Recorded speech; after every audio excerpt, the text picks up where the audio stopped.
everyone, I'm raw food chef Chaya-Ryvka from thelivingvision.com. This is my sous chef Chaya-Ryvka. He just put some walnut butter into his mouth. We'll see what he thinks of that. And we're here on behalf of Living Tree Community Foods. Today I have the opportunity to make another delicious recipe by Dianne Wawrzyniak-Marshall. And this one is a Black Forest Crunch brownie. So we're highlighting Living Tree's walnut butter, and using all of the other ingredients are also products that are available through Living Tree Community Foods. So we'll go ahead and get started. It looks like Hodiah does like this walnut butter because he's eating it up. What we're going to do first is mix some dry ingredients, and Dianne has created a recipe that has very clear instructions on what you'll be doing in the method. So we're starting with mixing the dry ingredients. We have some cacao powder, and I'm adding a bit of cinnamon, of the Ceylon cinnamon, which is that medicinal true cinnamon. I also have some coconut palm sugar that I have powdered in a spice grinder via Dianne's instructions. And I'm going to mix all of those ingredients together.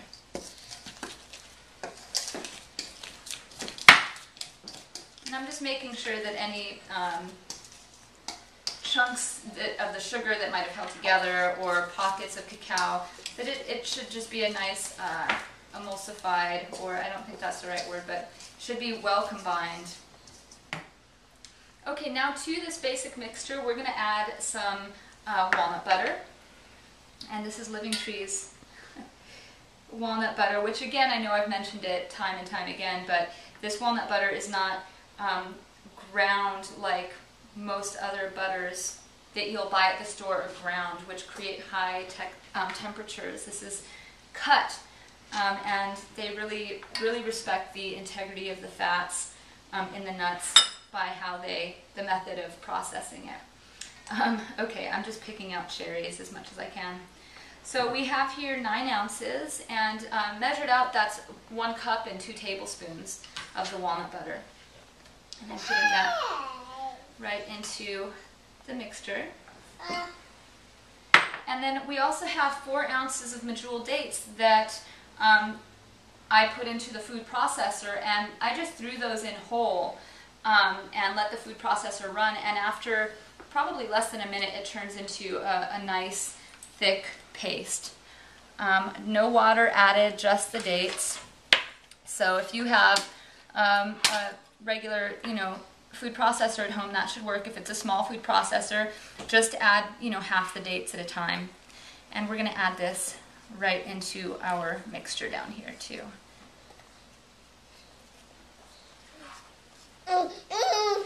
Yes? You're enjoying those cherries? Yeah? Good.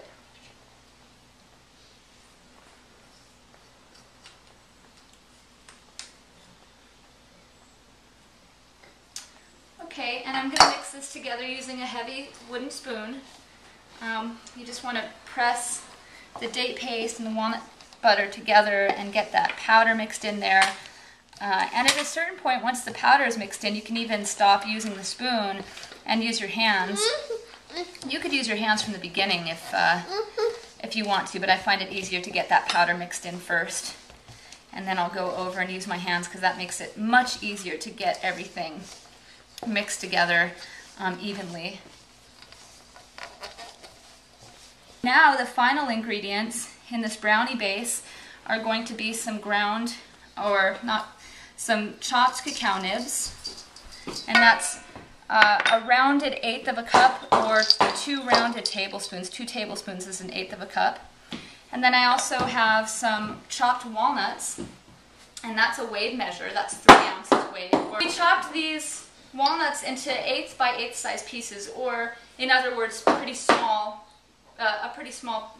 pieces. And then we have 3 ounces of the Bing cherries, and those are minced.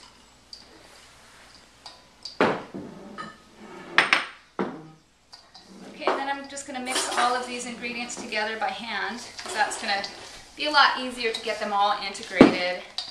That's all really well mixed together. Now, Diane calls for a 5" by 6.5" size pan. I don't have that pan, so I just got the smallest pan that I do have. I greased it with a little bit of coconut oil and lined it with some saran wrap. Okay, and now I will spread that evenly.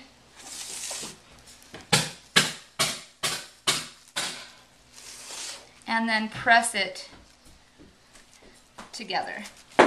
You don't need the saran wrap, but it makes it a lot easier because when you're done, you can just lift the whole thing out. And we will set this up in the refrigerator first. If you don't use the saran wrap, you'll just have to serve your brownies with a spatula from your pan. So now what we want to do is place this in the refrigerator for a few minutes.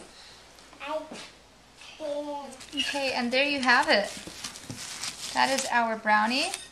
I'm going to stick this in the refrigerator just for a couple minutes.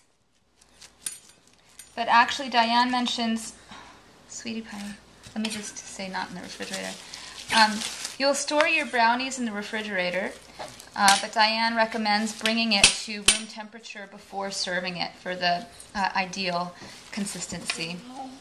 So I can actually pull this out of the base here and we can cut a square so you can see what that looks like.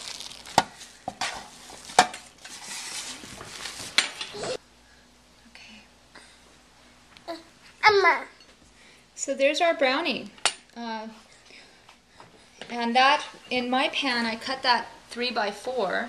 So this Black Forest Crunch brownie with the chocolate whipped cream was a recipe by Dianne Wawrzyniak-Marshall from I Love to Live Well.